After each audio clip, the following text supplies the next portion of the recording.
मेरी बहन का YouTube चैनल है जिस पर वो बच्चों की इस्लामी वीडियोस बनाती हैं। क्या इसमें अपनी आवाज़ डाल सकती हैं और इससे होने वाली आमदन हलाल होगी? मजीद ये कि उनका शौहर इनको छोड़कर चला गया है, दोबारा बीवी बच्चों से रब्ता नहीं किया। इसके पास सोना और कुछ करेंसी है जो कि शौहर की मिल्कियत है। क्या इस पर जो शौहर की मिल्कियत है उस पर ज़कात नहीं होगी? मजबूर खातून है, कोई कमाने वाला नहीं है, तो बच्चों के वीडियोज़ बना के डाल दें, उसमें उससे अर्निंग हलाल होगी। लेकिन यूट्यूब की अर्निंग में कुछ फीसद सदका करना ज़रूरी है, क्योंकि उसमें बाज़ नाजायज़ इश्तिहारात भी आ जाते हैं शराब के या सूदी बैंक वगैरह के।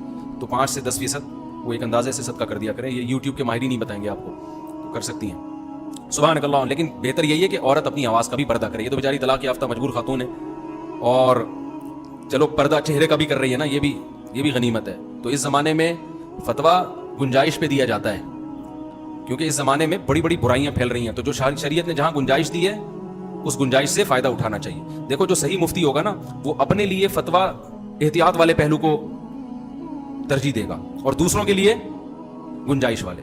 लेकिन जो गड़बड़ी करते हैं, अपने लिए गुंजाइश, दूसरों के लिए सख्तियां। समझ में आ रही है बात? तो ये ठीक तरीका नहीं। तो आवाम के लिए जहां तक गुंजाइश बन सकती हो, हाँ, बता दिया जाए कि भाई एहतियात इसी में है कि औरत अपनी आवाज का भी पर्दा करे। एहतियात की बात तो यही है।